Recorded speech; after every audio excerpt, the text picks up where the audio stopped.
Welcome, everyone, to episode 33 of the Kennedy Americans podcast. I'm your host, Lori Spencer. So glad you're with us tonight. Tonight, we're going to pick up in episode 33 where we left off last week in episode 32. Since the anniversary of the 1968 assassination of Senator Robert Kennedy just passed last week, we want to continue that conversation tonight. Have a wonderful guest joining me as co-host. Craig Colgan is here. Craig, hello. Thank you for joining us. Greetings. Looking forward to it. Me too. Before we dive in, I've got a couple of housekeeping notes here at the top. Just wanted to remind everyone to please retweet this space. Get it out to your followers. Let's fill up this room with people. This is going to be a really interesting conversation tonight. And what I like to do is I will often take the space after it's done and repurpose that into a podcast and put it out on some other platforms because not everyone uses X. Not a lot of people know how to use X Spaces yet, unfortunately. So I like to get it out on Spotify and YouTube and Rumble and Facebook and all these different platforms to just make sure that a wider audience hears what we have to say, because I think this is a really important subject and relevant right now as Robert F. Kennedy Jr. is now walking the same path, treacherous path, that his father walked in 1968 in a year that very much mirrors what was going on in American society in 1968. Boy, I just got a shiver down my spine when I said that. Did anybody else out there feel that? Give me a thumbs up if you felt that. Or maybe the little crying emoji. So I'd like to encourage everyone to please subscribe to our other channels on YouTube. We are at youtube.com/@, you got to get the little @ symbol in there, at Kennedy Americans. And also, please subscribe to our Rumble channel. You can find every single episode of the Kennedy Americans podcast exclusively on our Rumble channel because, as you know, YouTube likes to censor Robert F. Kennedy Jr., and they have taken down a lot of his videos. They've also removed several episodes of this podcast. So if you want every episode, all of the censored episodes are only on Rumble. And we've been following the campaign since day one. We were there in Boston last April 19th when Bobby announced, and we've been covering it every single week. And you can catch all of the episodes only on Rumble, and that's at rumble.com/Kennedy Americans. Going back to what you said, I just want to repeat some of the things that you said for people who don't know the case. The guy Lori introduced to Robert Kennedy Jr. Paul Schrade was a Union official and supporter of Robert Kennedy. And if you look in some of the still photos and the video, you can see him standing behind Robert Kennedy, and he's called out by Robert Kennedy during the speech a few minutes before the shooting. And so he's part of the whole Democratic California thing, and he's on board, and he's probably had a role in getting people to the polls, et cetera, et cetera. Yes, especially I wanted to add, he's also the labor organizer that brought Bobby Kennedy and Cesar Chavez together and the United Farm Workers on that campaign too. Part of the coalition that the new Robert Kennedy was building, and it was effective, and it got a lot of attention, as well as, like I said, a lot of hysteria. So it was really new. It felt new anyway for the era, and he was using media in a new way, even though the person that used media that better than anybody in that campaign, which is hard to believe, was Richard Nixon. You could read the book about that. But in the end,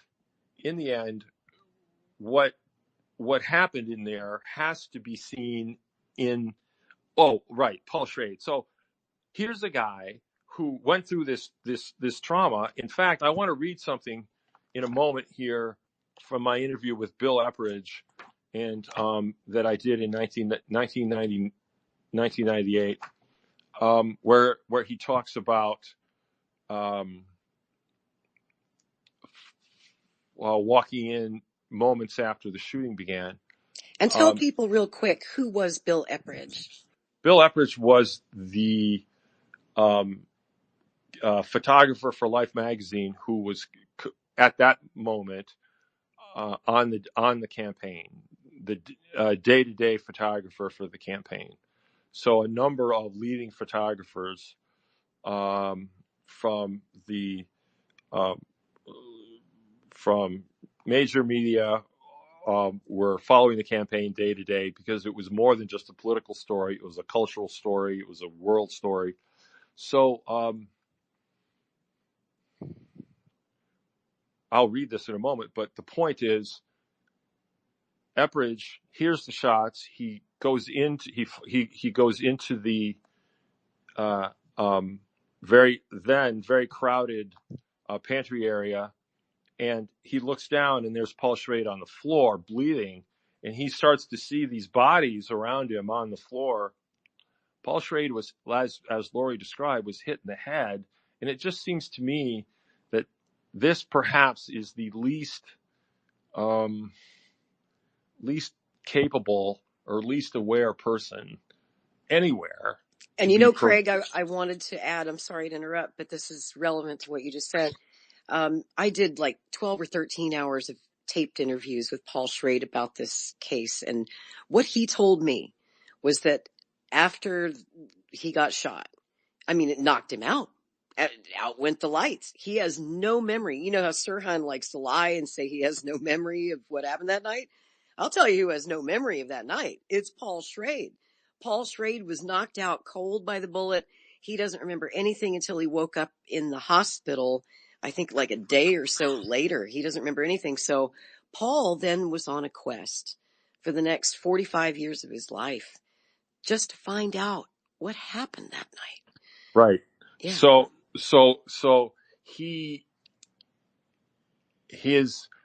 the idea that he would have any special expertise versus anybody else is amazing to me. The piece I wrote, you can see at Craig Colgan, I've tweeted on a list tonight of a couple things I've written. I wrote it about the 2016 parole hearing. Paul Schrade took over that hearing for like an hour and went on and on. I remember he testified for an hour. And he somehow, there was various eras over the decades. There would be momentum. Well, this was the Paul Schrade moment, right? This was the Paul Schrade moment in this long, sad saga. And he made the case about how, these inconsistencies, and there must have been a second shooter and all that. And it was very emotional. I remember, I think Paul cried a little bit, and at the end, he tried to reach out and shake Sirhan's hand and apologize to him. And it was a remarkable moment because Paul maintained all his life that even though he didn't think that Sirhan shot Kennedy, he did believe that Sirhan shot him. So he was literally apologizing to the guy who shot him. Yeah, it's again, I have nothing but contempt for that kind of nonsense. I understand any kind of personal pain, and I certainly don't fault him, but I don't believe him. So it's very sad. And in the end, what happened was the scenario of what happened was very clear and very obvious. And the idea of that we would need a second shooter, or that a second shooter would exist in a real world. In other words, would be planned and would be useful to either the evidence to understand what happened, or by any kind of plotters, is to me, and I'm just speaking about this. I'm not speaking about anybody's views. I'm just speaking about this. To me, it's ridiculous. It's completely ridiculous, and it should be mocked. The idea that there are people out there who believe that there are hidden secret shooters in the dark is very disturbing to me. What happens is, what we get from these people is a list of very effective discussion about anomalies and finding bullets and counting bullets, etc., as well as obviously every other decade there's a new claim and there's a new recording, and it always ends up with nothing. It always ends nowhere. So to me, what following this case has taught me is that a lot of people, like I said at the beginning, a lot of people latch on. Now, I'm not talking about the big name conspiracy authors. I'm talking about I'm talking about anybody, the majority of Americans who believe this. I don't even know if this has ever been polled. I know the JFK one has been polled. But to me, what happens is because I used to be this way, I latch on to an anecdote. And the anecdote, which has been referenced tonight, but which we have not focused on seriously enough yet, is this autopsy report from Thomas Noguchi that makes conclusions based on the autopsy, obviously, which gave Noguchi access to this wound something like 2 days or 36 hours after so it was damaged. There had been a craniotomy, and what we get in there is this conclusion that Sirhan was closer than this other imprecise word anybody in there ever saw him get. We have this imprecise phrase, no one saw him closer than 3 feet. Thomas Noguchi concludes that this was a near point blank shot, or there's powder burns suggesting that the gun was really, really close. The obvious answer to that is it was dark, there was chaos. And might I just add, most of the witnesses were drunk. I mean, You said that earlier today, and I yeah. remember thinking I had never thought of that. If It's obvious. I mean, Sirhan for decades tells the story about how he got drunk.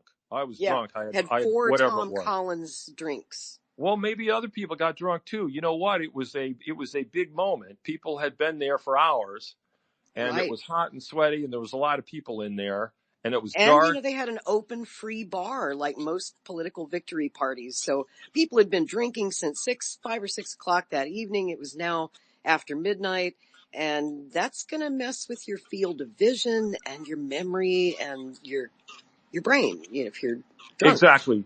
Exactly. And anyway, Mel Aiton, who is the best author on this, takes this apart in the second edition of his book and goes at this directly.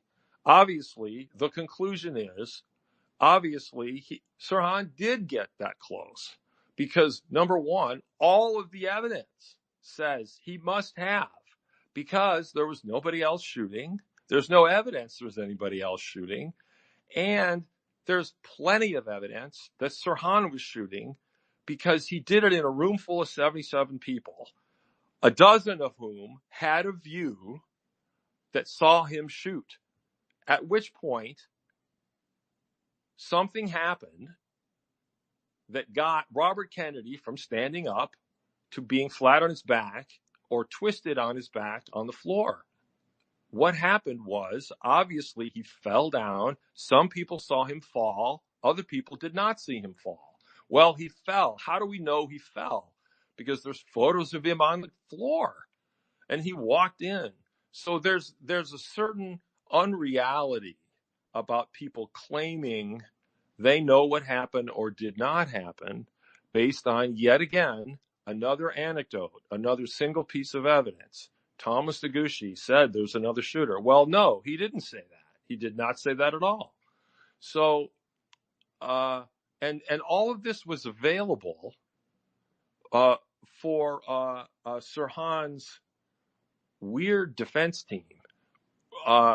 So anyway, all of that to say, at whatever point, Lori, I'd like to read a little bit of my interview with um, Bill Epridge. I can do it Yes. in about 90 seconds, Yeah, but please do. I think it's really interesting. So he talks about he and Jimmy Wilson, a cameraman for CBS, were asked by their bosses to follow Kennedy throughout the day. So that's what they did. And so let me just start here, and I'm gonna digitize this so we can all listen to it, and I'm gonna do that soon. These exist. This interview exists on cassette tape, and if to all the millennials out there, please Google cassette tape. So then, okay, let me start here. So he was up in the suite. He's published a book on this, Bill Epridge. He's up in the suite with Kennedy and Kennedy's family. He does some photographing of them. I just want to warn you. Sometimes he uses the word shoot, and that's to mean photograph. It's unfortunate that we have the same term, obviously meaning two different things here. So, so that is how you got those shots up in the hotel suite, right? Yeah. Perhaps there were a couple of other photographers in the suite, but I haven't really seen any pictures by them. But that was basically why I was up in the suite. And then when he made his move to go down, we went down with him and about maybe 8 or 10 people. And I remember the elevator was pretty small. And it was a service elevator that we took down to the kitchen. And we went through the kitchen. And then I asked him, "You don't have any memory of seeing Sirhan the first time through, do you?" And he says, "No, not at all." But there were a lot of people. It was packed with people, I asked him. And Epper says, yeah, it was really very tight. And it was so tight, I left my camera bag up in the suite. I had 2 cameras around my neck and a spare lens in my pocket. And I had an extra roll of film. And I mean, that's all I had with me, because we were going to go back up to the suite and then proceed from there to a party. And so it was like I was immediately behind him all the way up onto the podium and on the podium. I am right behind him, shooting from behind him. And what Bill Barry had said to us, Bill Barry was a former FBI agent who was hired by the Kennedy campaign as a security consultant. And what Bill Barry had said to us, to Wilson and myself, look, when you see me move off that podium, come with me. And so we did. And what we would normally do in those years and those situations is the television and the still photographers would form a wedge in front of the candidate. It didn't matter who it was, any candidate or any political person. If you were going through a crowd, you'd get a television cameraman in the center and all the photographers on either side of him, like parts of an arrowhead. And we would backwalk through the crowd. And I said, shooting him. And he says, and he replies, shooting him, facing the candidate, opening up a space for him. Shooting him meaning photographing him. So that if he wanted to shake hands to the left and on the right, the bodyguard would be in there and we would open up the space. I did that for Lyndon Johnson and other people. It was a common thing. So we had that wedge formed. And the senator came down off the stage and he came right up to Bill Barry. And this is like 2 feet from me. And Barry said, "This way, Senator." And Bobby said, "No, Bill." And Bobby, indicated to the kitchen. Right. And Barry said to him again, a second time, "This way, Senator. We are going out this way." And Bobby through the said, crowd, you mean? Through the ballroom, through the crowd. That's the way Bill was going to lead him. Right. Originally. Apparently, there's always been confusion about this, and I can come back to this. But apparently, at one end of the hotel, there was a party, and at the other end, there was a fast like a press conference. scrum kind of room where the press was. Okay, I'm almost through this. And Barry said to him again a second time, "This way, Senator. We're going out this way." And Bobby said, "No, Bill." And Bobby turned and he went to the kitchen. He took a quick right-hand turn, left us all sitting there flat-footed behind him. So then Bobby became the point of the spear, and we were scrambling to keep up. So we went through the curtain and into the kitchen or into the pantry. I was about 10 to 12 feet behind him. And I heard the shots, and it was like bang, bang, and then bang, bang, bang, bang, bang, bang. It was 2 and then 6. And the first thought through my head was that they were firecrackers, because firecrackers had been thrown the day before in San Francisco, as Lori described vividly. I remember that from the book. Right. Yeah. And then I grabbed Jim Wilson because he was absolutely stopped. He was immobile. And this is the CBS cameraman. And I grabbed him by the shoulder and I threw him forward. And I said, Jimmy, 25 caliber. And I just pushed him forward. And there was a picture of mine. Epridge published a book of pictures in 1993. It's out of print, but you can still get it. It's about the campaign. It's absolutely gorgeous and essential. And then he says, and I just pushed him forward, and there was a picture of mine as the camera goes off accidentally, and you can see Jimmy's light in there. And then we came upon Paul Schrade lying on the floor, and then a couple feet later upon the senator. I became really quite cognizant of everything that was happening at that point. As a journalist, I know exactly what he means, but he was a photographer and he had been in Vietnam. So the really cognizant thing means it's time to seriously focus. I asked him, well, I mean, you hear the shots and there is Kennedy on the floor. What goes through your head? What do you do? This is you the take last thing. Pictures. This is the last thing I'm going to read. What went through my head is, as soon as I saw Schrade on the floor, and I thought it was Bill Berry because the two of them sort of looked alike, and there was a lot of blood coming from Paul Schrade's head. And I stopped to make a picture, and Jimmy stopped to film it.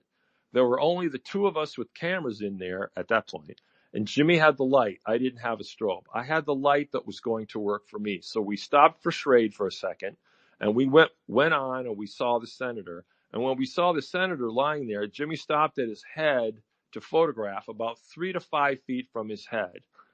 And his sound man and his electrician grabbed a hold of Jimmy because Jimmy at that point became terribly distraught. And they grabbed his hand, squeezed the trigger of his camera. The electrician kept the light on, and the sound man is saying to Jimmy, shoot, Jimmy, shoot. And they just kept Jimmy's finger on the trigger of that camera. I asked, so what was he doing? You say distraught. Bill, distraught. Yeah, he was distraught. He had been a really good friend of the senator, and he realized what had happened.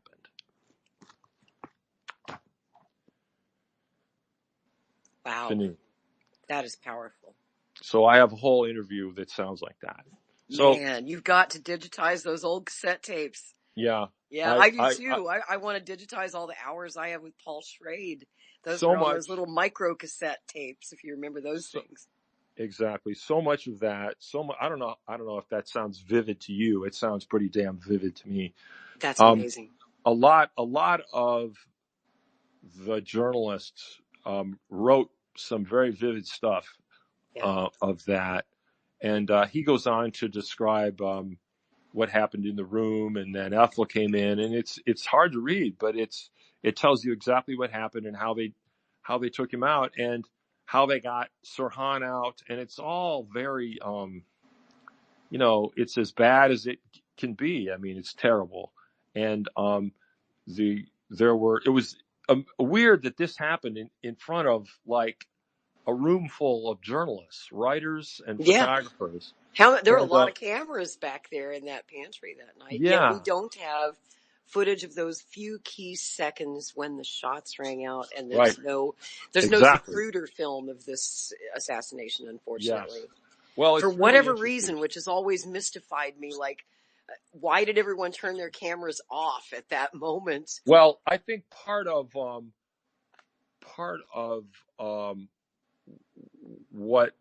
the answer to that is what I just read. They lost their guy. They lost the principal. He took off, and they were getting set up in this jam-packed room full of people to sort of back their way in, and then Kennedy took off. Yeah. So I think, I think he was excited. I think he was in a hurry. I don't think there was anything weird about it.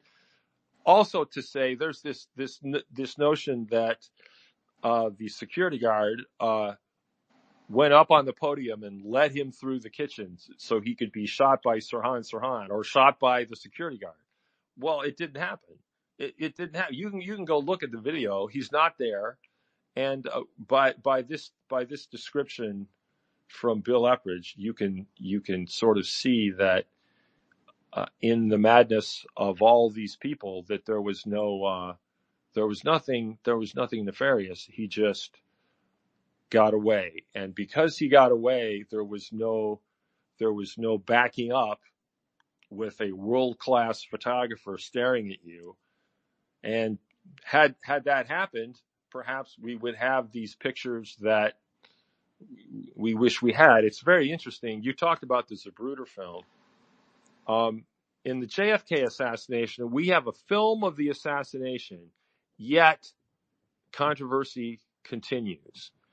In the RFK assassination, we have the shooter tackled with the gun, still shooting, and we still have controversy. So all of this it's very interesting. What you don't have in one, nobody tackled Lee Harvey Oswald. Well, but we have a film. See, we have a film. The film shows us what happened. Right. We have no film of Sirhan shooting Robert Kennedy. However, we have lots of witnesses who tackled the guy, and 5 people behind the principal who got hit as well. So it's sad and unfortunate that we compare these, but That's such a good point, and I want to interject. In 1978, the House Select Committee on Assassinations took another look at the JFK assassination and the MLK assassinations. And originally, the RFK assassination was also going to be on their plate, because in the mid-'70s, of course, Paul Schrade and Allard Lowenstein, that's when they began their lawsuits against the LAPD. We're trying to get the files out of the LAPD. So the public was starting to become interested in a conspiracy in the RFK case. It's important to point out, especially for some of the younger folks that may be listening tonight, that in 1968 and 69, when Sirhan went on trial for the murder, during his trial, interestingly, it coincided exactly with the trial of Clay Shaw down in New Orleans that New Orleans District Attorney Jim Garrison was bringing in the JFK case. They were happening, these 2 trials were happening at the same time, which is remarkable. And the majority of the American people in the polls at the time, 60% or better, believed in a conspiracy in the JFK murder. Understandably so, because all kinds of weird things happened in that case. Certainly, Oswald getting shot by Ruby the next day or 2 days later, that made a lot of people wonder. And that's how all the conspiracy theories were born, because so much weird shit happened in the JFK case. And then you've got all the Cubans, and I won't even go there. But in the RFK case in 1968, 69, 90% of the public believed that Sirhan did it. There was no question of conspiracy whatsoever. It was an open and shut case as far as America was concerned. Everybody thought he was guilty. They just thought he was nuts. They didn't know anything about the Israel-Palestine conflict. Nobody knew who the hell the Palestinians even were in 1968. They had no concept of it. Americans didn't. They just said he was a random crazy guy who shot RFK. And it was before the age of terrorism. People didn't understand. And by the way, it was only 1 month after the RFK assassination that the very first plane hijacking happened. And it was done by a Palestinian terrorist group, Popular Front for the Liberation of Palestine. They did most of those big skyjackings back in the 70s and 80s. If you're older, you probably remember a time pre-9/11 when hijackings were very common. They happened all the time, and they were tragic and they were scary. And something else I want to point out, the Palestinian terrorists, elevated Sirhan as a hero in their liberation movement. He is a martyr to them.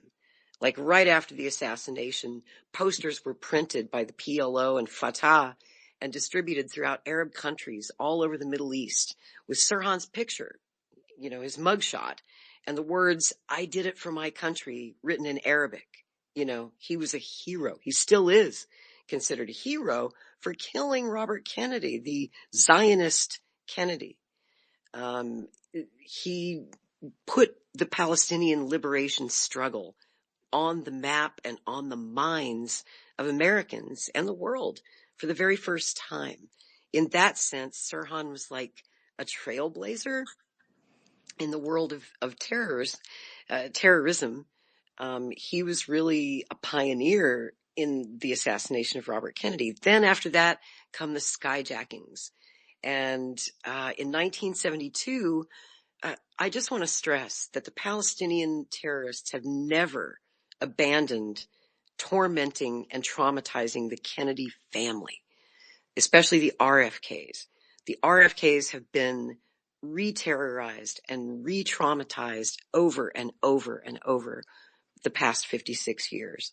In 1972, RFK's eldest son, Joseph Kennedy, who for many years was a congressman from Massachusetts, he was 19 years old. He was on a flight out of Greece, and the plane got hijacked by the Popular Front for the Liberation of Palestine. And there were like 300 passengers on board. They took that plane because they knew he was going to be on board the aircraft. That flight was chosen because the son of Robert Kennedy was on board. I want everybody to sit with that for a moment, that they specifically targeted the son of RFK to traumatize the family all over again. Also, there were hijackings in 1970. 5 aircraft were hijacked by the PFLP, and they took like hundreds of people hostage, held them for hours, and later blew up the planes on the tarmac of the airports in Cairo and Amman, Jordan. 5 aircraft they hijacked. And in that hijacking, where they took, I think, some 500 hostages or more, they demanded, part of their demands was the release of Sirhan from prison. And then in 1973, the Black September group, which was the same Palestinian terror group that had done took the Israeli team hostage at the Munich Olympics in 1972. In 1973, they broke into the American embassy in Saudi Arabia at Khartoum, and they took 9 hostages. 3 American diplomats were included in their hostages. And once again, they demanded the release of Sirhan from prison. So it was like re-traumatizing not just the nation again, but re-traumatizing the Kennedy family again and again and again. So is it any wonder that, maybe RFK Jr. is not a big fan of the Palestinian liberation movement and the terrorists? He's not going to be pro-Hamas, guys. You can kind of understand why that's a sore spot with the Kennedys. And it's like it's not over and it never ends. And now we've got a war in Gaza that's got everyone so stirred up here in the United States. We see the protests in our streets and on our college campuses. And you see, even though the majority of the American people, according to polls, about 80% stand with Israel, you've got a troubling almost 20%, mostly young people, who literally say they don't stand with the Palestinians. They say they support Hamas, a terrorist group. And so you can understand now, I think, at this point in the conversation, the unique, shall we say, security challenge that this presents to Robert F. Kennedy Jr. while he's out on the campaign trail running for president without any Secret Service protection. And most of you already know, but the whole reason that presidential candidates get Secret Service protection is because of the assassination of his father, tragically. So he's submitted 5 requests so far to the Biden administration and the Department of Homeland Security for Secret Service protection over the past year. He's been denied 5 times. He's just applied now for a 6th try at getting Secret Service protection. It just seems to me, Craig, that, just being a Kennedy with your last name of Kennedy, that you should just automatically get Secret Service protection. But he's been denied 5 times. And can you make that make sense? Yeah, I can't make that make sense. And I've seen Mayorkas interviewed about it, and it's frustrating. It's shocking because he's really got nothing to say, and certain realities are pretty clear here, but Mayorkas doesn't care, and it's not Mayorkas alone. It would come through Mayorkas or anybody else in the executive branch, but it would happen if the president decided it would happen, and it would be a stunning gesture. It would be a powerful moment, an important moment for the country to have that happen. I know all of those kinds of appeals have been exhausted, but it just seems to me that hope is eternal. I'm sort of surprised that there's been another appeal. To the administration. I guess they're just going to keep asking, but we have to. I mean, the cost alone is killing the campaign. I think Bobby spends about $1 million a month in private security, and I think that that's kind of what Biden is doing here by politicizing the Secret Service and denying that protection. Is he's just trying to, drain the campaign coffers, to say nothing of the cost of trying to get ballot access in all 50 states when the Democrats are challenging that ballot access in many of those key swing states right now. I did want to leave room for questions, but the weird, to complete the thought, there are people on both sides politically who really, really hate the guy right now, and more so than you would any kind of sort of traditional presidential political opponent.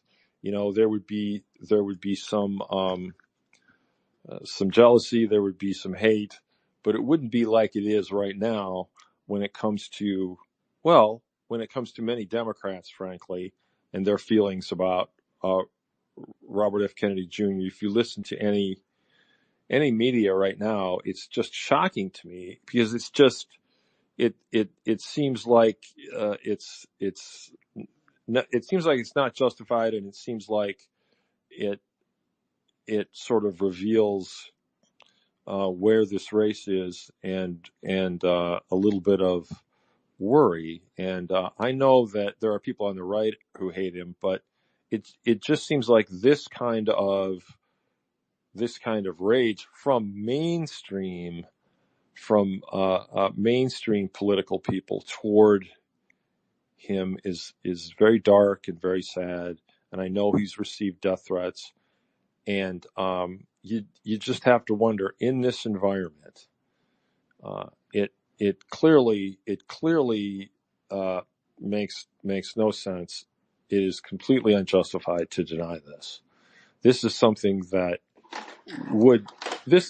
would say a lot to the country, that's positive, and it would be a stunning gesture by Joe Biden to give in to one of these. That's what I've been saying all along, is why wouldn't Joe just do it? Because he'll look good. It'll be a great, political boost for the president. He'll look like the nice guy. Yeah, it would say, I'm not afraid of this guy. Right. It would say our country has gone through this too many times.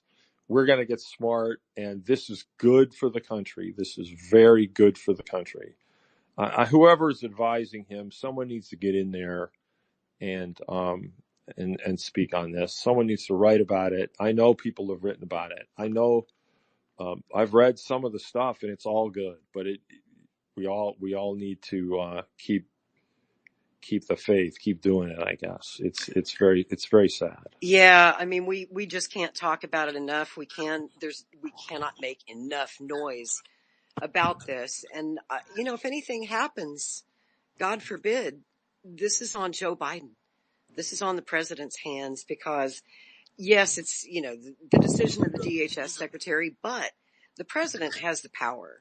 At any time, he can grant Secret Service protection to anyone at any time for any reason. He doesn't need a reason. He's the president.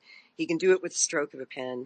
And by the way, when Ted Kennedy challenged Jimmy Carter in 1980, those two couldn't stand each other. They were like bitter rivals. And yet Carter, 2 months before Kennedy even announced his run, Carter granted him Secret Service protection just right off the bat. It was just, of course, I mean, your last name's Kennedy. Of course, I'm going to give you Secret Service protection. And he did it with the stroke of the presidential pen. He didn't have to run it past Congress there was no Department of Homeland Security in 1979. But I did want to take some questions from folks in the audience. I'm sure that you guys have been listening to all this, and you might be believers in a conspiracy. Maybe you'd like to debate a little bit or ask questions about specific things about this case, about what happened in the pantry of the Ambassador Hotel that night. I would love to hear from you. So send me a speaker's request if you'd like to ask a question of our guest tonight, Craig Colgan, who I'm really enjoying this conversation with. And while I'm waiting for some people to step up or request a mic, Craig, I wanted to ask you too, we were talking today about what it must have been like to be one of those photographers in the room when all hell broke loose. And, you sent me some pictures that Bill Epridge took. I guess those are from his book. And they're just stunning because he's on the floor, literally taking them from a floor angle, looking at Kennedy and the people who were tending to Kennedy after he was shot. And I thought to myself, what a dangerous job you were risking your life to get those pictures, Bill. There's still this gunman over here. You don't know if he's got another gun or if he's got an accomplice, or you don't know what's going to happen next. And you're taking your life in your hands to get those iconic photographs that we've all seen, Yes. And several members of the media were hit. Yes. Were among the 5 who were hit. Yeah. ABC cameraman Bill Weissel was struck by one of Sirhan's bullets. All survived. Bill had been in Vietnam. Several of the other photographers had as well. In the Life magazine that came out the next issue, there was a stunning image of Kennedy on the floor with a busboy, a kitchen staff, Hispanic kitchen staff person named employee named Juan Romero leaning over him. An iconic image, an amazing image. And Bill said that he got to know Juan Romero a little bit after that. So it was in my interview with him, he goes on to talk about what he saw in there and his decisions, and some of that was about, and what he saw, and his friend, the CBS cameraman, sort of just he used the term distraught, but apparently it was just some sort of frazzled moment you can imagine in there. And there is film of this, and it must be some of that CBS film that you can go see, and it's just very dark, and there's too many people in there, and people wouldn't leave, and they were trying to get people out. And I did a piece on one of the Kennedy staff members named Hugh McDonald, who was from my hometown of Jackson, Michigan. And his reaction after that was similarly distraught. And his family thinks it may have even affected his life. I think there were other people there who have similar stories. I think the singer Rosemary Clooney was there, of all people, and she had some sort of reaction. I mean, it was a traumatic, very, very, I don't need to tell you that. It certainly, I mean, because it happened in front of so many people, and people sort of froze, and people wouldn't leave, and they needed, you see Ethel and Hugh McDonald and Bill Berry and other members of the staff trying to push away people and trying to find some air and trying to get people out of there, and they eventually did. And there's like 4 photographers, and they're up on a table, and it was it was too late. Their picture happened,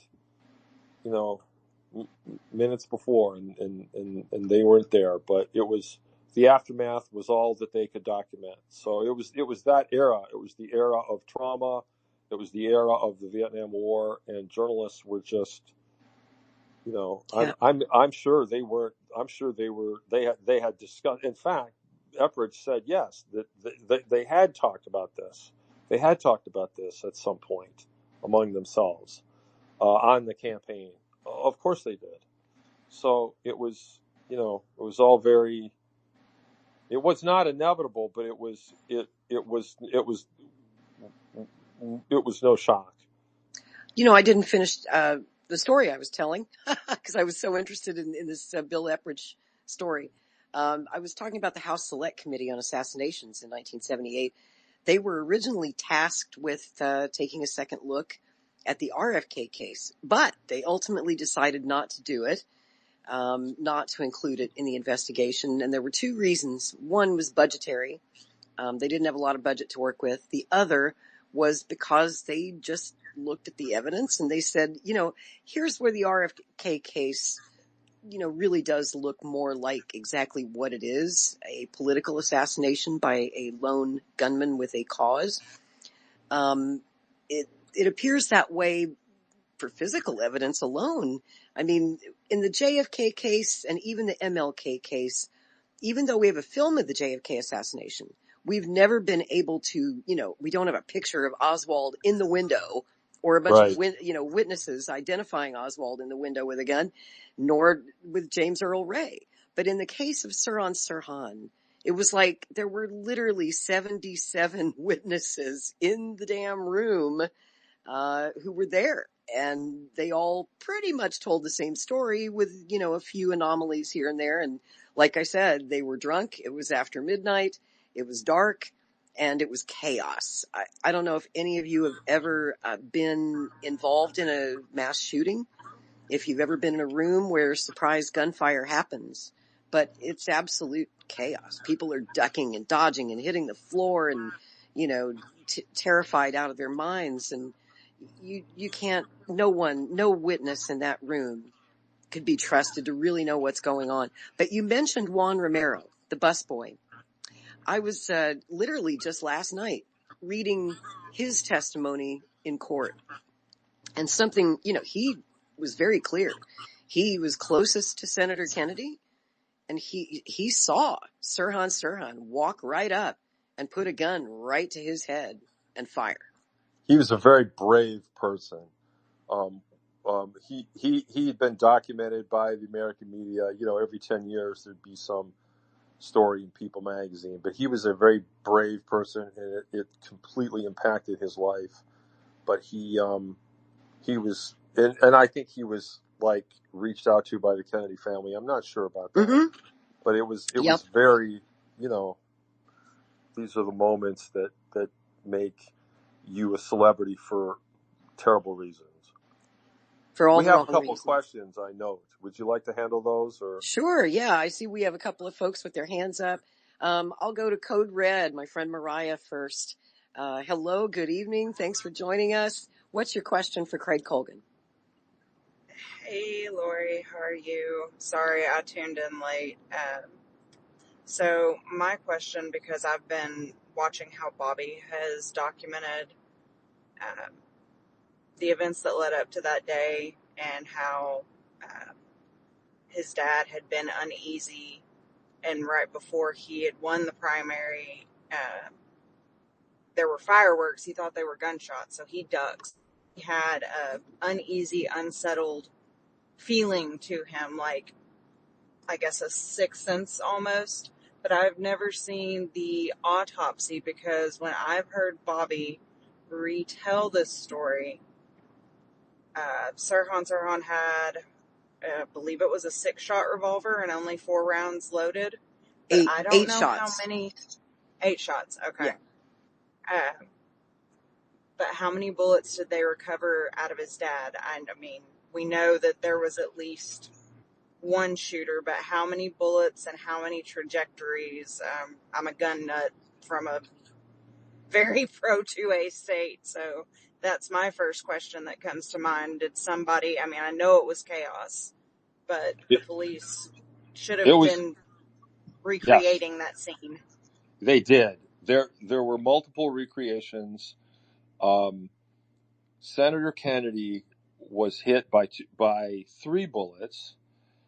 2 were recovered, well, fragments in the head, and then in the back, where the bullet ended up lodged in his neck. And that bullet was not seen to be a threat, at least in that moment. And then he was hit in the shoulder, and that, or near the shoulder area somewhere. It was like the And shoulder pad of his suit, and the bullet went through it, but yeah, and that one didn't strike him. That bullet was not recovered.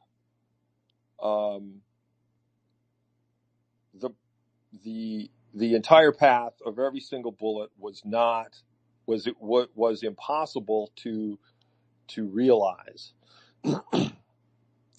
The bullet that mattered was the one against his above his ear. That's the one that inspired the surgery later that night. The bullet in the back was never a problem, and none of the other 5 people. I'm uncertain as to the story of bullet recovery for the other 5 people. I don't think they recovered 5 bullets from those 5 people. Actually, I think they did. I think they did. did. They? Yeah, I've seen them in Did they the recover California a State bullet from Archives. Schrade? I think they did get the Schrade bullet. I think, but I think I saw 5 bullets when I went to the archives. I was there like 30 years ago, but I think I remember 5 that they had. Well, I can get you 8 wounds, but I'm uncertain as to if a bullet bounced around and hit more than one person, or what happened to the bullet that went through the shoulder and the jacket. People who are better ballistics work than me would have that answer, but Dan Moldea has the answers. Code Red, I'd recommend that you read the book by Dan Moldea, Moldea. It's a classic about this case. He's really the true crime guy who I think did the best ballistics work. Wouldn't you agree, Craig? Yeah, that book came out in 1995, actually. The Mel Aiton book is good as well, called The Forgotten Terrorist, Sirhan and the Assassination of Robert F. Kennedy. Absolutely. I agree. Second. I think of all the books that have been written about this case, I've got to give a shout out to Mel Aiton if he listens to this space later, and I'm going to send it to him. Mel's become a friend, but his book is, I think, the one that really unpacks this case better than anybody else. So, right. So that's the thing I'll be listening to on your podcast with him is to where all the bullets went and how we know.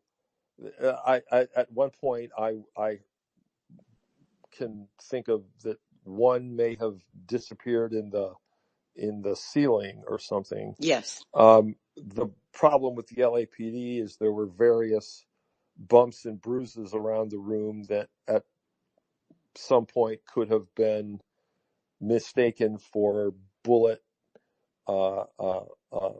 locations that turned out not to be bullet locations, except they destroyed the evidence that couldn't be completely proven. So And you know it's what that their kind of reason thing. was? This is funny. Their reason for, there were like door frames and ceiling tiles that were used in the trial, but after the trial, they disposed of them all, burned them or whatever the hell they did with them, incinerated them. And later, when in the 70s, when the calls for reinvestigation were happening, LAPD was asked why they did that. And they said, because you can't fit a door frame in a file cabinet. Well, I mean, it was a different era. It was just a No, but different era. law enforcement has storage facilities, and you can't Exactly. convince me, as prior law enforcement, there are Yes. Certainly, entire storage facilities dedicated to drugs. You certainly, cannot tell me that the exactly. murder of a senator, it, there's just too I much, know. and maybe the LAPD conspiracy for you. theorist in me is like showing, yeah, but LAPD, I mean, this is not Little Rock PD in Yeah. Yeah. 1968. Here's the thing. Have Here's expected some crap out of them, but like these folks, this wasn't their first rodeo. They knew totally, better, and totally agree. like Totally agree. But here's the thing. Completely agree. But if you studied police departments since 1960, certain police departments are, let's just say, more vulnerable to corruption than others, and you would put LAPD near the top. But that however, is very fair. or the bottom. But again, there's these anomalies that are important and they matter. And then there's the reality of the room and the moment and the scenario. And I think people move group A into group B.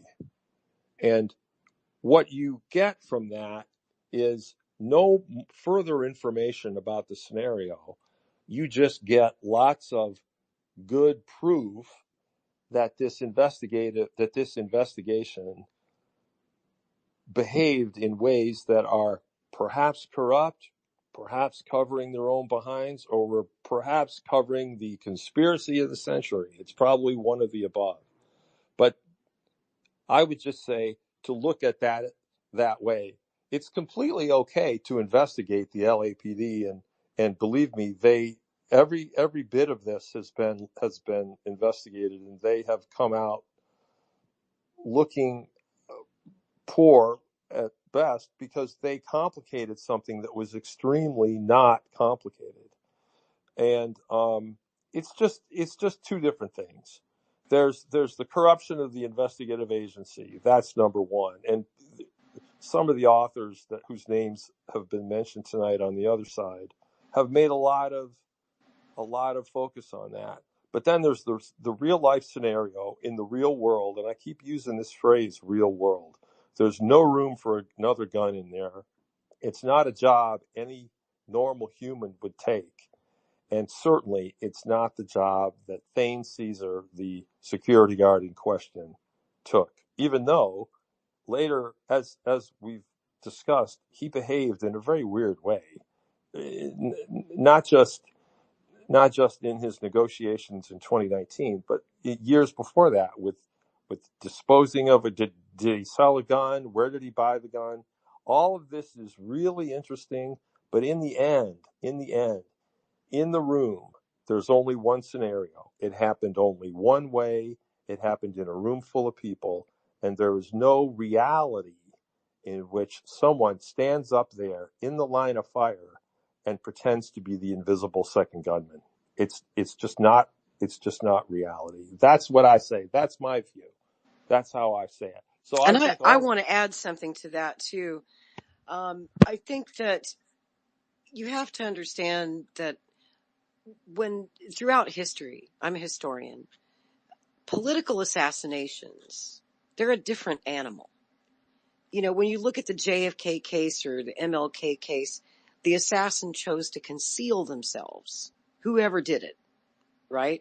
They were hidden assassins, whether you believe they were shooting from the grassy knoll or the 6th floor window of the school book depository building or somewhere else. But a political assassination, a true political assassin, And there's much talk in Sirhan's examination at trial about the meaning of the word assassin, how it's an old Arabic word, usually for hashish, because the assassins of old would get high on hashish before they'd go kill a political leader. And that's the origin of the word assassin. Assassin, I believe, is how it's pronounced.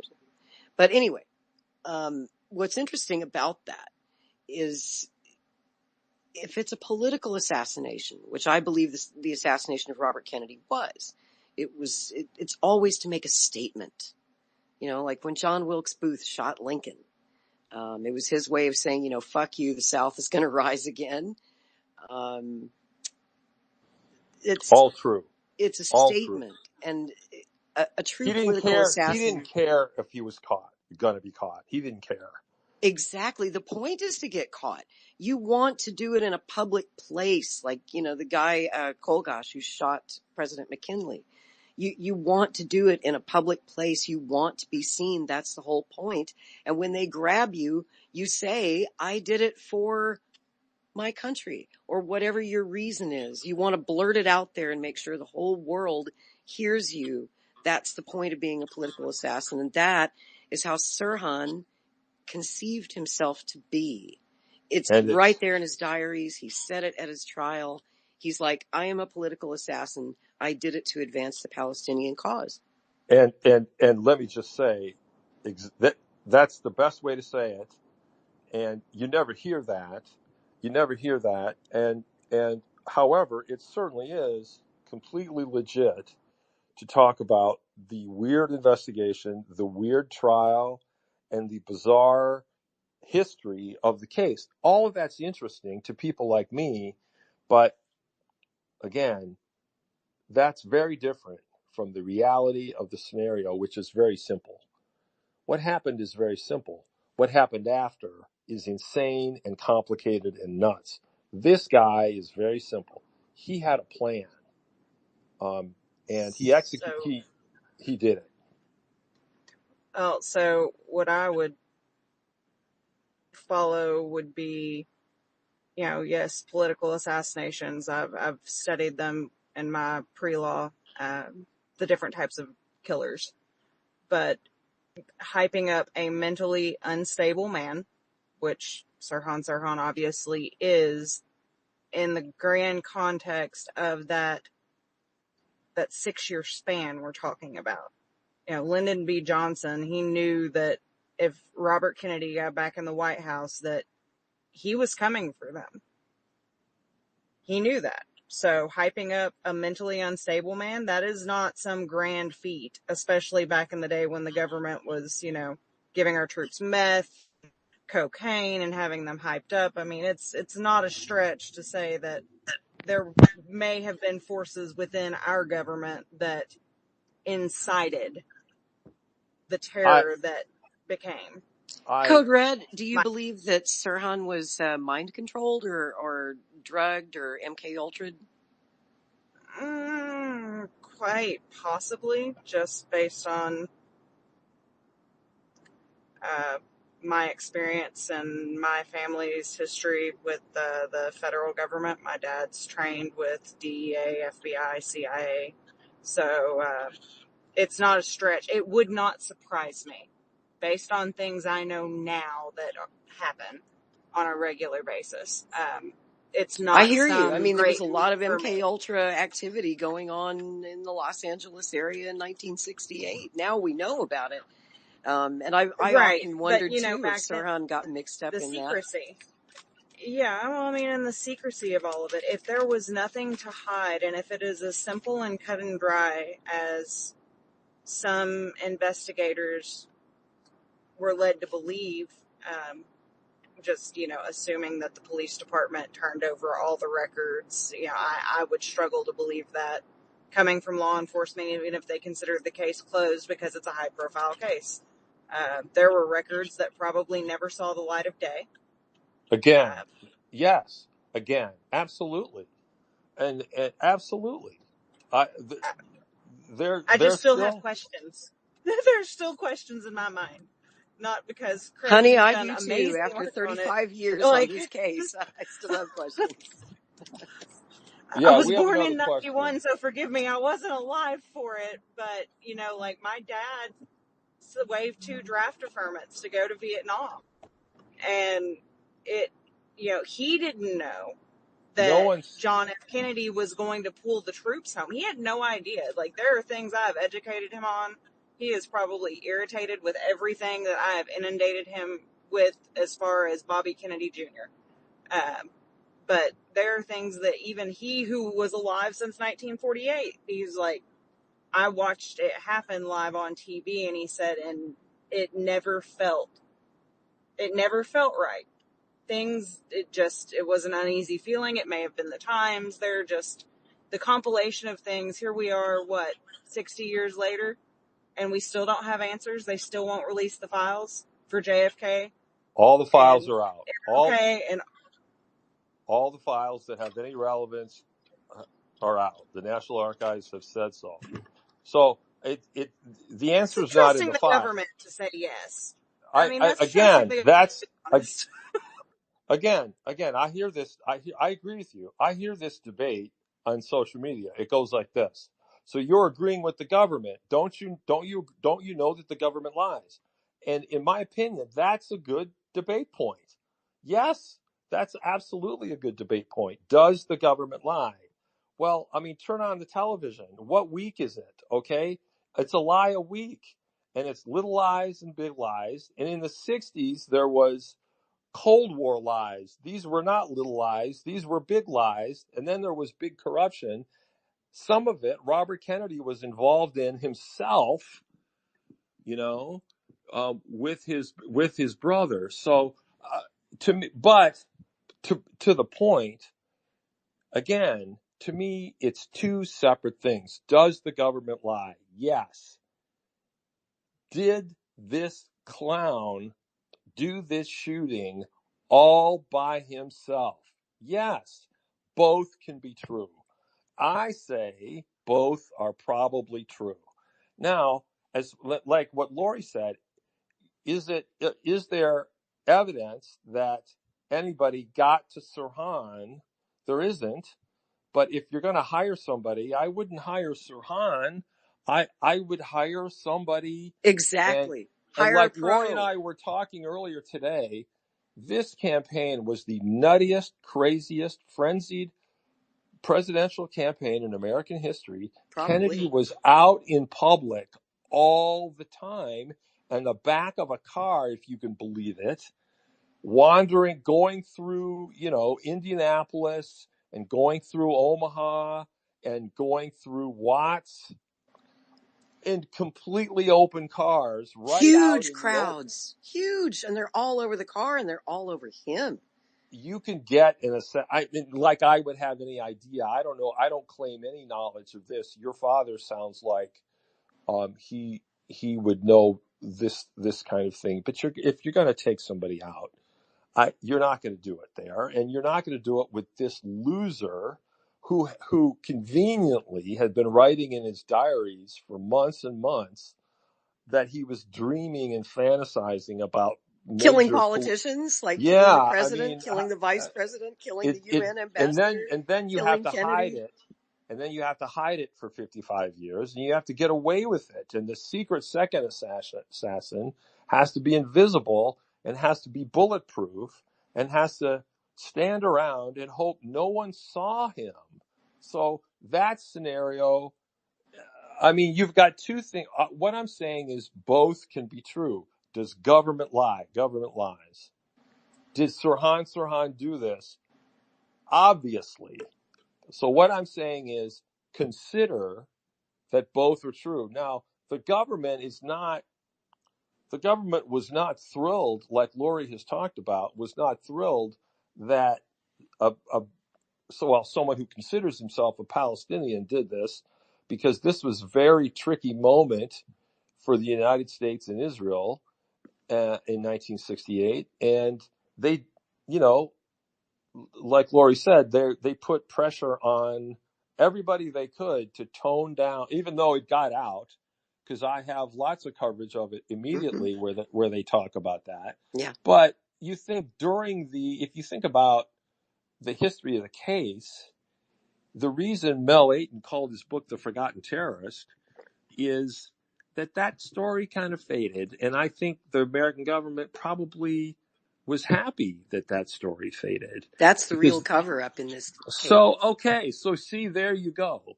So it's that kind of sort of soft cover up, soft stuff that the government's You want a involved in. conspiracy? That's your conspiracy right there. Did you want to take this other question or? Yes, I would. I want to bring up Dragon because Dragon he works with us at Maverick News. He's one of our reporters. You might be confused at first. His accent is French Canadian, so it's sometimes a little hard to understand. He's our reporter up in Montreal, Quebec. And he's been covering the pro-Palestine protests, the Gaza encampment at McGill University. So, Dragon, how's it going, bro? Good to see you. Hey, thanks for having me. And, actually, interesting conversation. Just one little thing, before my question. Lori, you did quite sound a little bit like, Arabic. I will say, the word is assassin, actually. Thank you. That's correct. Thank you. And little question for Craig, actually. As a reporter, I was not so long ago into a kind of a bad place, but I was not too stressed. But how did you manage all that stress when everything came? How everything came all out with the guns, and I mean, how did you manage all that stress on the moment? Oh, when you were reading from Epridge's book, Mm-hmm. I think Dragon thought you were in the room. You were not there when the shooting occurred. No, but is that what you were asking? Yeah, how does he manage all that stress around, reporting all that and being into one subject, for example?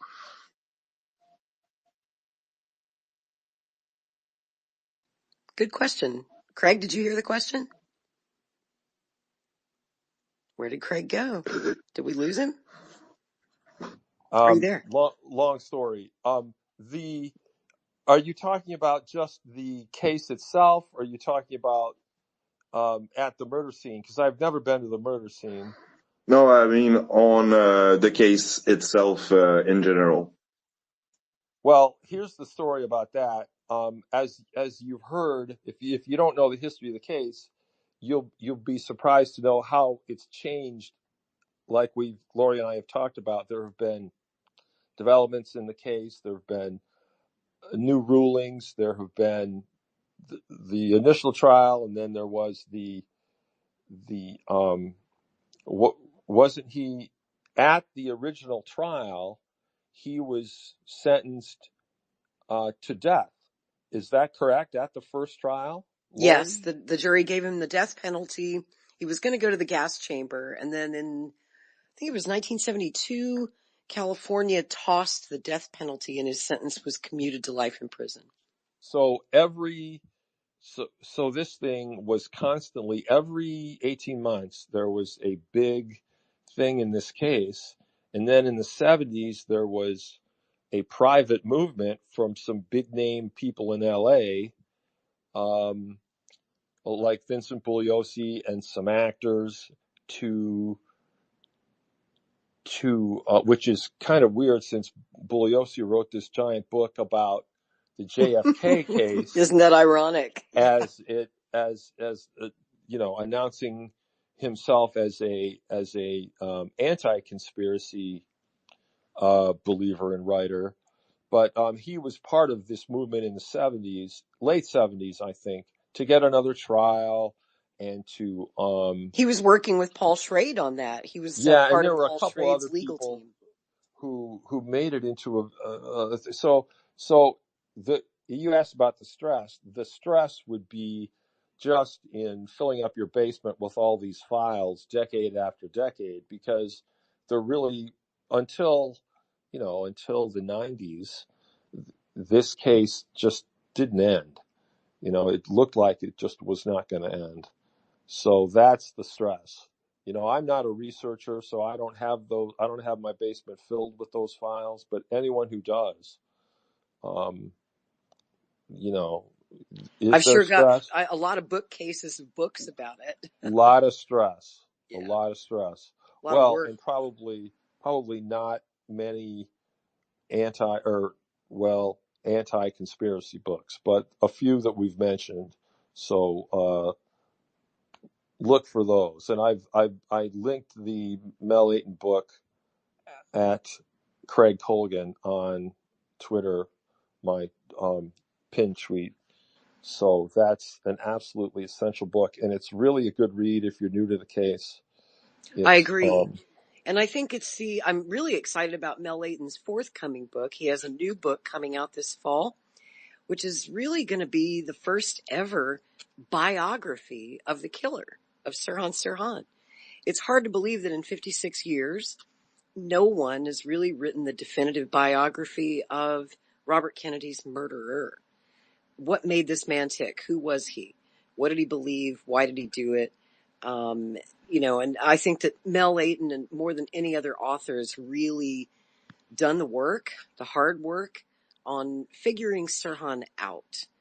And I think he really has succeeded. He sent me an advanced manuscript of the book to read, and I just loved it. I thought that he nailed it. As much as I respect the work that every author's done, because I respect legwork. Craig, in our business as journalists, you and I, we've both been doing this probably for more than 30 years. I know I've been doing it about 35. It's a lot of legwork, especially in the days before the internet. You got to really respect the early authors on this case, people like Robert Blair Kaiser, like Dan Moldea. Before the internet, you had to physically get on a plane and travel to visit archives and go touch actual paper, and get photocopies of what you needed. It was a lot of work, a lot of expense. Now you can just go to your computer and look it up on the National Archives website or on the Mary Ferrell Foundation, which is a great resource, by the way, if anyone's interested in reading the LAPD files, the trial transcripts, the polygraph tests, all the evidence that we've talked about tonight. It's available online at maryferrell.org, and those documents are searchable.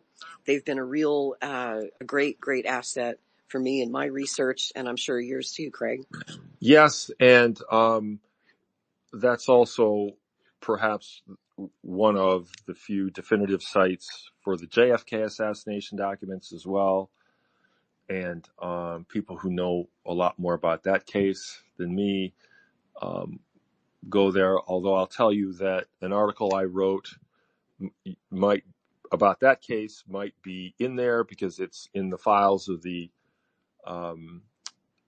ARRB, which was the 90s investigation of the JFK documents inspired by Oliver Stone, the Oliver Stone film. And I ended up writing an article that was mostly pro-conspiracy in a whole different era of my life when I believed in conspiracy. And I interviewed Gerald Posner, and I interviewed a conspiracy author. And it's just really interesting. And Lori and I have talked about this. It's completely normal and completely predictable to have this as a journey, so that you don't show up one day and say, I know what happened here and I believe the government, or I hate the government, so I believe this.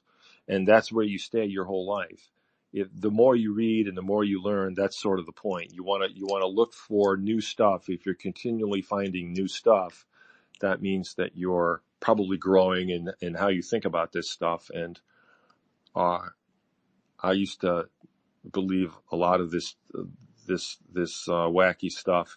And as far as just my last word to the previous questioner, I don't think she's around, but it's okay to be both a questioner of the government and to believe evidence. It's okay because this she brought this up, and this absolutely right now, if you get in a debate on social media about this, believe me, because I have, about this case or the JFK case, what will be thrown at you, regardless of whether you're for it or for conspiracy or against, is that, oh, okay, so you're just going to trust the government? You're just going to trust the government? And I got to tell you, as a non-conspiracy believer in both cases, it's an effective, I hate to say it, but it's an effective reply, because the federal government right now is it's on a losing streak when it comes to telling the truth. And so it's completely okay, I would say, to be very skeptical of, whether the laptop is Russian disinformation. It's completely skeptical to distrust the first draft of history. Okay, what Well, we've stories caught on them lying to us so many times, right? So many it? times. One. So my only point is, one does not cancel out the other. You Right. can be skeptical of the government, and you can still believe, of course Sirhan did this. Of course he did. Well, the government wants you to believe that. Well, they sort of do, I guess. I don't care. I don't care who wants me to believe it. It's all of the evidence, and it's right there, and I can walk and chew gum, as the phrase goes. I can hold both of those thoughts in my head, and there aren't a lot of people writing books about that help people get over that hump, help people understand that one group does not cancel, one group of facts and realities does not cancel out the other one. Great point. And after doing a thorough deep dive and a re-review of all the evidence that I could get my hands on in the RFK case to produce this series, Who Killed Bobby Kennedy, that I've been working on for the last 6 months, what really convinced me in the end, I was a believer in the conspiracy that there was another shooter, that maybe it was the CIA, could have been any number of things. I think what really convinced me was not the ballistics. It wasn't anything other than, in the end, Sirhan's own words. Once I understood them in the context of the Israel-Palestine conflict, and I put it in the historical context of the period of 1967 and the Six-Day War, and 1968 and the growth of the Palestinian terror movement that would become so big in the 70s and 80s and continues to this very day. Once you look at it in that context, Sirhan's own words make sense. Sirhan told us he did it. He told us why he did it, exactly why he did it, and his deep, deep feelings on the subject he testifies to at length on the stand in his trial. He did it to avenge the Palestinian people. Exactly right. And what you said about the need for a biography of him, because the more you learn about him, the more you just kind of want to do that head slap. Well, of course. But it's okay to be skeptical. It's okay to say, like the questioner said, this isn't adding up. This all of this is not adding up. Anything the federal government's involved in, or anything a big bureaucratic organization like the LAPD is involved in, there's going to 50 years ago, there's going to be stuff that feels like it doesn't add up, and that's not uncommon, but that shouldn't take you away from the scenario. When you ask people in the JFK debates, what happens on that side is the conspiracy people attack the evidence. They attack the Zapruder film. They attack the shot sequence. They attack Oswald, the scenario of Oswald's movements, et cetera, et cetera, et cetera. All legit. It's all legit to attack the evidence, to attack the scenario, to attack the government's scenario. But they won't give you a scenario of their own. Who killed JFK is the one question they don't want to hear. And the same thing with RFK. Give me your scenario. If the best you can do is there is a secret, invisible, bulletproof, $3 an hour security guard who did this and nobody saw him do it in front of 77 people, I'm going to be skeptical of that. Give me a better scenario. Give me a fantastic, believable scenario, and I'll believe it. It's easy to attack the evidence. It's easy to distrust the government. I can do both and still believe what my eyes tell me from the evidence. That's very well said. And, one of the things I think that Robert F. Kennedy Jr. has done in recent years, we talked about Paul Schrade earlier, but also Bobby became friendly with Lisa Pease, author of the book A Lie Too Big to Fail, which argues that there was a CIA conspiracy in the murder of RFK. And I've interviewed Lisa at great length for hours about this case also. And she believes that there were like 3 shooters in the kitchen that night. She includes Sirhan, Thane, Eugene, Cesar, and another guy who Michael Wayne, I think was the name. And he was dressed in a busboy uniform, so she says. I find it implausible. She's got this theory that Sirhan wasn't even firing real bullets, that he was firing blanks, which that theory has just always sounded nutty to me. But, she got in Bobby's ear, I guess around 2017 or so. And it was Lisa, because she works directly with Sirhan's defense team of lawyers.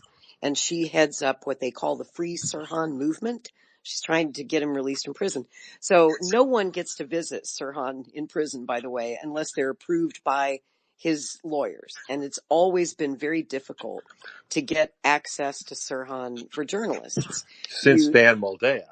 Yeah. And Dan, he couldn't exactly. And the only way that Dan got access in the first place was he thought Sirhan might be innocent. So they thought he was going to be a friendly journalist when he was granted those interviews. And then, of course, Sirhan's big mouth got him in trouble and he confessed to Dan Moldea. And that's when they realized, we made a mistake letting him talk to Dan Moldea. So they were, it was Lisa Pease who set up the meeting. Robert Kennedy Jr. went to the prison there to visit Sirhan, and came away from that visit. I guess Sirhan was on his best behavior that day, and Sirhan can be very soft-spoken, very nice. Many people who've known Sirhan through the years say that there's a very gentle and kind side to Sirhan. And the only thing, and witness after witness testified to this, both to the LAPD and to the court at his trial, that Sirhan was a perfectly nice guy, perfectly normal and reasonable and not crazy guy at all, until the subject of the Middle East came up, which it always inevitably did in every conversation with Sirhan, because he's from Jerusalem. It's his culture. It's what he's passionate about. And every conversation would always turn to the Arab-Israeli conflict with Sirhan. And that was when he would visibly change and get angry, really, really angry. Well, again, your focus on this is, opening my eyes to this, because I knew this and I knew that was his motivation, but clearly it was more than just his motivation. It's who he was. It's how he found his identity, right? Exactly right. And he embraced that identity after the murder, when the Arab media during his trial and immediately after the assassination, I told you earlier about the posters that the PLO printed up and distributed widely through the Arab world with Sirhan's picture that said, "I did it for my country," and how they made him a hero, and the press over there lionized him. And, some of you may be familiar with a guy that I talk about a lot in my history lessons on World War II, is Haj Amin al-Husani. He was the Grand Mufti of Jerusalem, the leader of the Palestinian Arabs in the 20s, 30s, 40s, 50s, up till his death in 1974. He's the guy who trained Yasser Arafat. Arafat was his nephew, and he taught Arafat everything that he knew. But in World War II, he was the Palestinian Arabs were collaborators with Nazi Germany. There was an Arab Axis alliance in that war for obvious reasons, right? They had the same enemy. They both hated the Jews. But Haj Amin al-Assani, the great leader of the Palestinians, after Sirhan's arrest in June of 1968, and this is in the press, you can look it up on Google, Haj Amin al-Assani totally endorsed what Sirhan did, embraced him, called him a hero, and instructed the Palestinian legal organizations here in the United States that he worked with to provide him a defense. And in fact, they did dispatch lawyers who worked on Sirhan's defense team, who were Arab American lawyers who worked specifically in the field of Arab American civil rights to make sure that their civil rights were protected in a court of law. And one of the attorneys that represented Sirhan at trial, I've spotlighted him in episode 1 of my series, and now I'm Abdeen Jabara. Sorry, it's late. I almost forgot his name. Abdeen Jabara, famous Arab American civil rights attorney. He represented Sirhan at trial. He was part of the team, and he's remained friends with Sirhan. They keep a correspondence through the years. And he's donated all of his papers to a university, and I consulted those papers in making my series. Because I wanted to hear it from the Arab American, or the Arab lawyers on his team. I wanted to get their perspective and how they understood the significance of what had happened. Now, American people, we did not understand the significance. We didn't understand in 1968 the depth of the Arab-Israeli conflict. It was before the age of terrorism, before the age of hijackings, before 9/11, before Al-Qaeda, before our 20-year war on terror. We didn't know shit about the Middle East, okay? We really didn't. And we didn't care. We were more focused on the Vietnam War. The 6-Day War was literally just a blip on the radar screen for most Americans, and they forgot about it. It was over in 6 days, so it really wasn't much of a war. It didn't even register with us. Not until the 70s, 80s, 90s, and the 21st century. But, Sirhan was truly and still is a hero in the Middle East. And now he just turned 80 years old in March. I'm sure he'll seek parole again. I think he's coming up for parole next year. And some might argue that he's so old now that he surely wouldn't hurt anyone, that he wouldn't be a danger to society. And then there's the other argument to be made, which is that, no, you killed our hero, and for that alone, you should stay in prison forever. You killed the dreams of a generation. This is not just anyone that you murdered. You murdered our hero, Robert Kennedy. It's sort of like why Mark David Chapman will never be free, because you don't just shoot John Lennon and get out of jail. But they let John Hinckley out, Craig. I mean, Yeah, that's what a world. I don't know. That's another discussion. But well, I know it's we're running amazing. over time. I think we've got one more question, if you don't mind.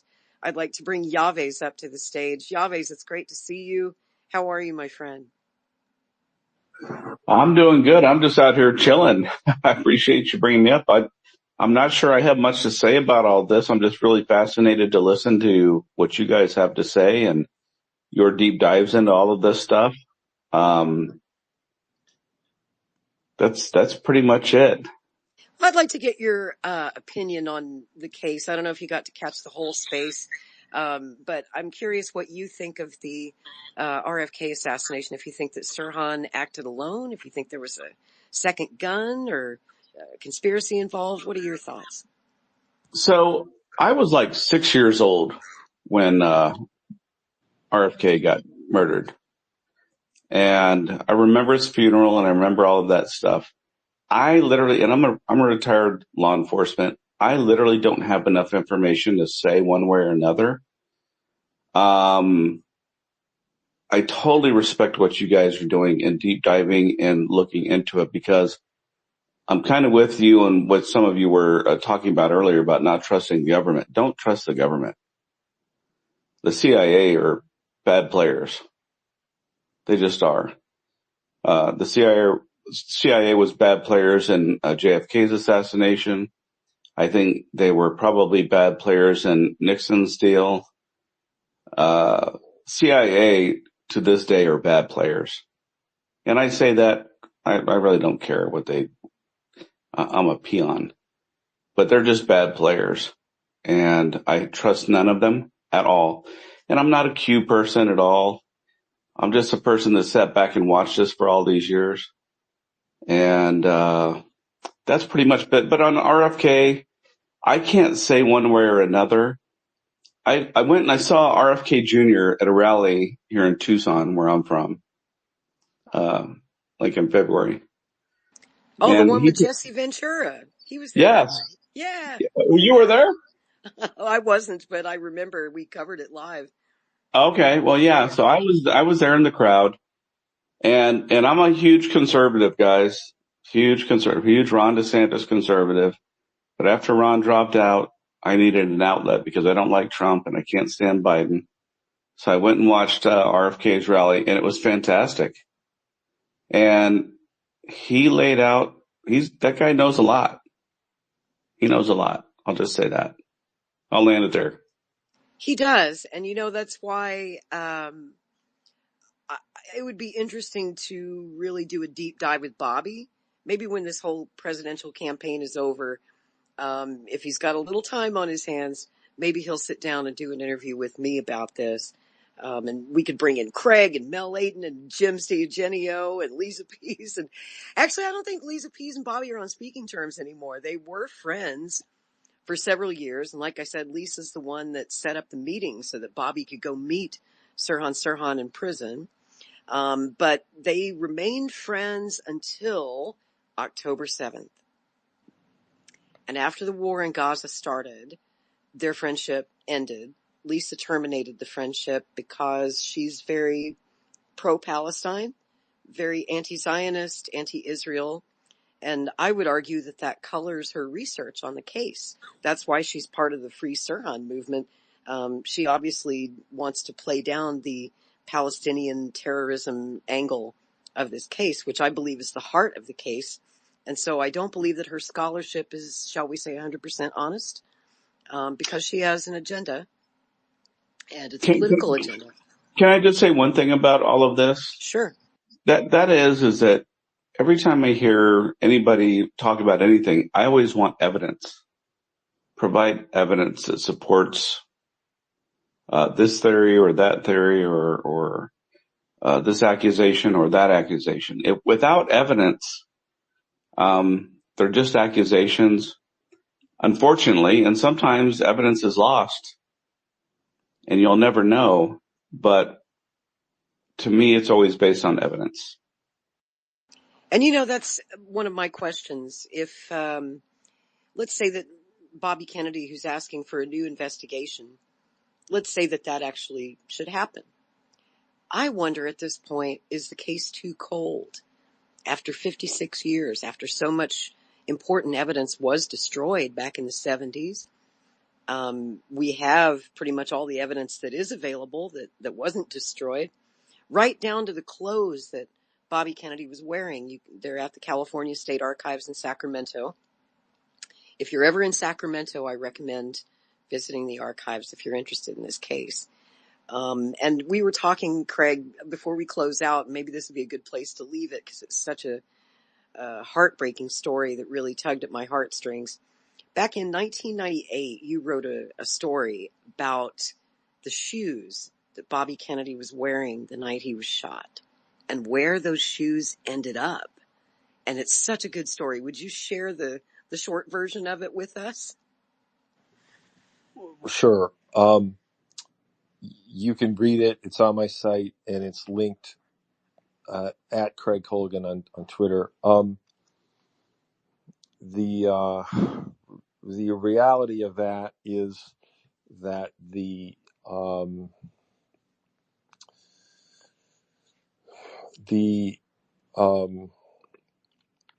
the night of the shooting, there was a number of confusions and very the most important thing to think about was the number of people and the frenzy, and there was not room to think in a little narrow passageway. It really wasn't a big kitchen. It was a very narrow area. And a guy from my hometown who ended up working for the Kennedy campaign named Hugh McDonald was in the room right as Ethel Kennedy came in, and he came in, and a few others came in after the shooting, and he himself ended up with the shoes. And I should point out he was a staffer on the campaign. I forget, was he in the press office? What did Hugh do? Yeah, he was an assistant to Frank Bankowitz, who was the press secretary. Correct, and he later was part of the McGovern campaign and worked with Gary Hart and all that stuff. And Hugh just ended up with the shoes, and the shoes became how he ended up with them, I never found out.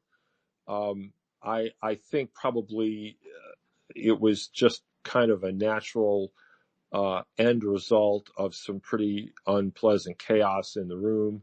And as the senator was placed on something to wheel him out, they did take off his jacket, I believe, and they did opened his shirt, do CPR. Yeah. They usually remove your shoes too. Maybe they just handed him the shoes and said, "Here, take these." Yeah, I don't know, but it appeared in press accounts that I have, Boston Globe, Newsweek, that he was seen, in the aftermath with Rosie Greer and a few others who were part of the staff, just in shock and sometimes literally, obviously, or perhaps literally, given what Bill Epperds said about the CBS cameraman Wilson. But so it became something that was sort of emblematic of the loss to me, because Hugh ended up a very promising person, went back to journalism, wrote speeches for Lee Iacocca, and became a strong person or a successful person in PR, but his life tumbled, and he had drug issues, and he had or sleeping pills issues. His family believed that he had tried to commit suicide a couple times. He was in the hospital, and he ended up dying mysteriously 10 years later, broke, divorced, and the family has, or I've seen the autopsy report, and it doesn't say anything about him taking his own life, but he had tried a couple times already, and so it could have been. But the report says it was not. So tragic. Anyway, yeah, it's tragic, and as we talked about some other people, it was tragic in the night, and he, all of the members of the Kennedy group that I interviewed, Bill and others, had very nice things to say about him, but it was just shocking to them that he sort of lost it that night and ended up clutching the shoes. In fact, like I said to Lori earlier, that there's film of him holding the shoes out in the lobby in the sort of B-roll footage that ended up in the investigative reel that I found at the California State Archives. So I gotta say, those shoes were evidence. They absolutely were evidence. They were evidence. They absolutely were evidence, and you should know that the LAPD tried to find them, because there's a document that said the LAPD tried to find them. It's very interesting that they knew to go to Hugh McDonald to look for them. Apparently, it was just known that he had them, which is very weird. but he had taken another fellowship and he was in Europe. There was one report. We tried to get him. He had left the country. That's it. That's the only record. So I agree with you. It's one of those things, and I can tell you that it remains, it remains a mystery why that was allowed to happen. And it's really interesting to me then what happened to the shoes, because Hugh, he died, and then the shoes, he still had them in his possession when he died, and so his widow then had the shoes, and she hung on to them until she died, I think, just a few years ago. The family is like, they don't want to let go of those shoes for whatever reason. Well, that's not exactly right. It's a story that by now seems a little superfluous, but the family tried to connect with the Kennedy family and it didn't happen. And then 15 years after I wrote that story, this was 5 or 6 years ago, I reached out to the Kennedy Library with the permission of the family, because the Kennedy Library had been so helpful to me when I wrote this piece in 1998 about Hugh. And I thought, well, and I hope it's okay to say this now. I hope nobody bothers the family, but I said, I contacted the library and I said,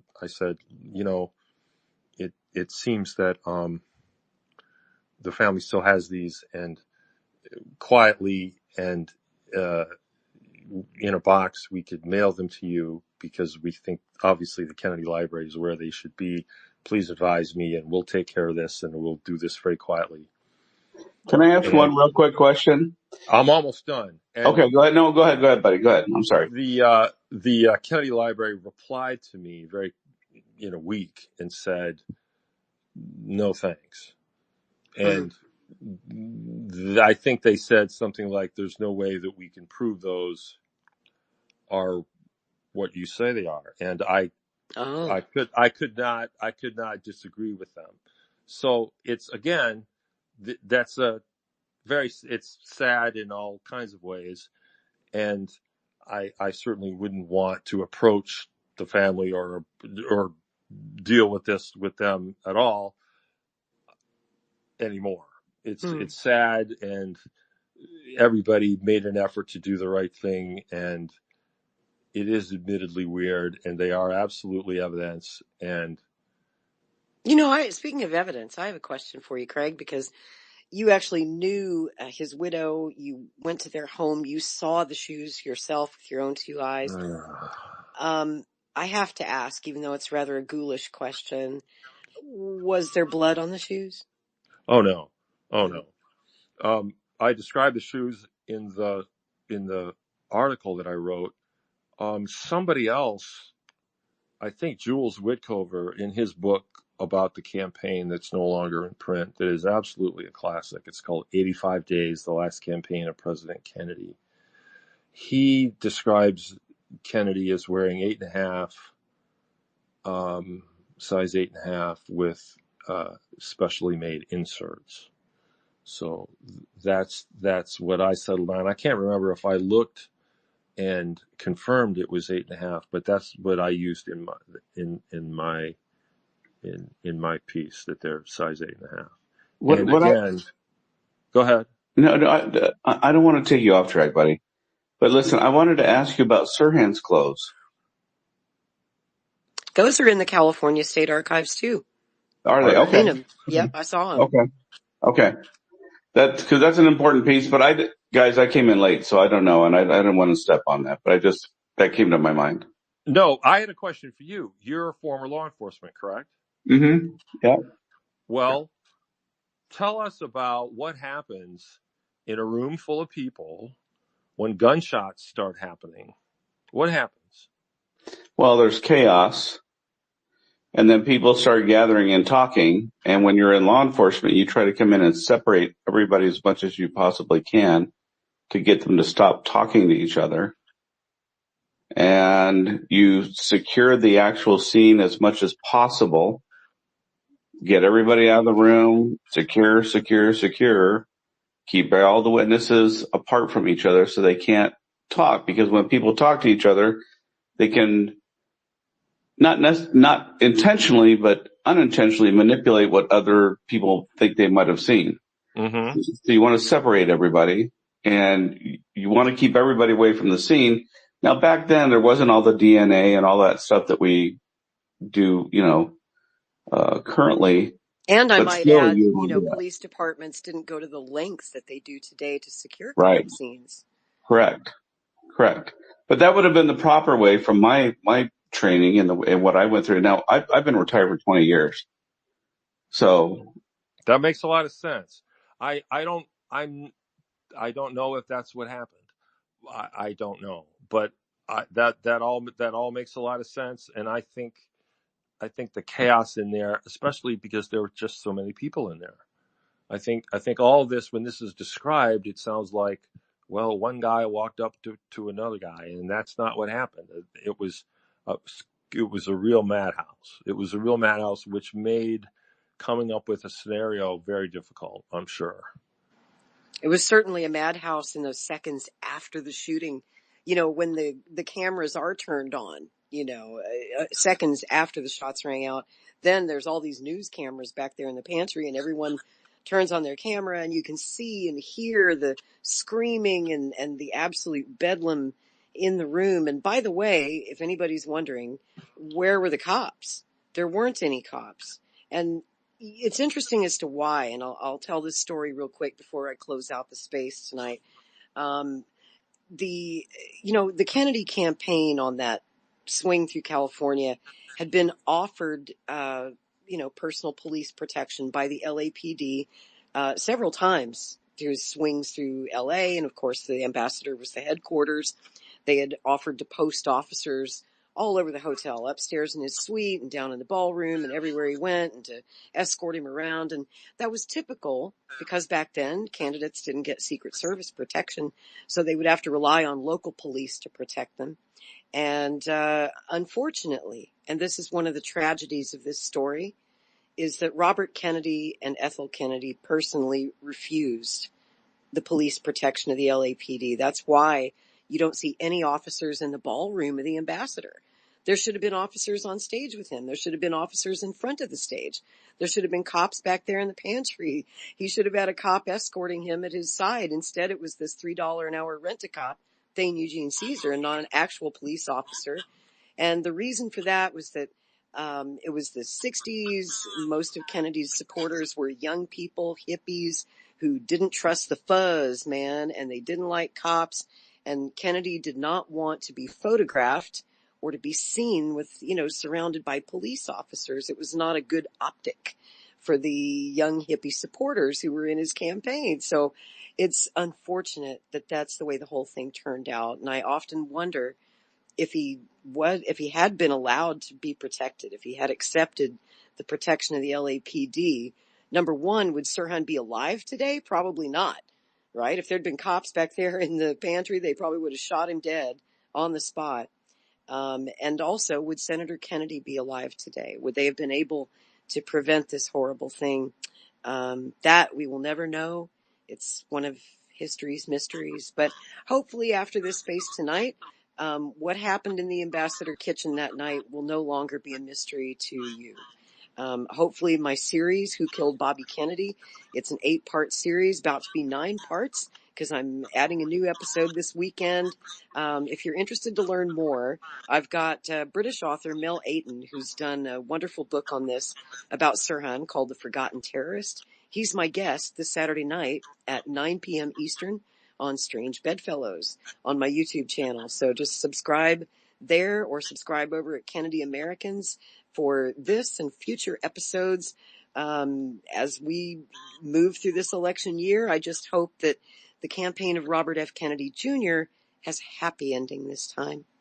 And I hope that it ends with him getting Secret Service protection and taking the oath of office next January 20th. That's my hope. And we do pray for him. There's actually a prayer group for Bobby right here on Twitter Spaces every Sunday morning. So if you'd like to pray, maybe you pray in private in your own way. But if you'd like to join us, you're welcome to. And I hope that even if he doesn't have your vote, I hope he's got your prayers, because he needs them, and he needs that Secret Service protection. So we've only got a couple of minutes left. Craig, I want to thank you for staying overtime with us. You gave us generously gave us an extra hour. And please tell folks where they can find you and where they can support your work. You can read my pieces on this case and on some other stuff at colganwrites.com. And you can go to my X feed, Craig Colgan, CraigColgan, at CraigColgan. And my pinned thread will reference several of the articles I spoke about tonight. I want to thank you again. We will revisit this. And when you get those cool tapes from your past digitized, give me a shout. Oh, yeah. And I want to play those here on Spaces or on the podcast. You're welcome back anytime. It's been such a pleasure talking with you. I've learned so much from you. Thank you for putting me in touch with Mel Ayton. I'm really looking forward to Strange Bedfellows this Saturday night. And thanks to all of you for listening and for spending the last 3 hours of your night with us. I hope you learned something new. Maybe we challenged what you thought was the case. And if so, good, because that's what we're all about. We want to challenge you a little bit. Do check out Craig's work. Hope you'll check out my 8-part series, Who Killed Bobby Kennedy. And we'll take you all the way through this case. If you don't know much about it, it's a great place to start your journey. And thanks again, everybody. Thank you, Craig. And we'll catch you next week on the Kennedy Americans podcast. Good night. Thank you, Lori. This has been great. And thank you to everybody. Thanks, everybody. Have a good night.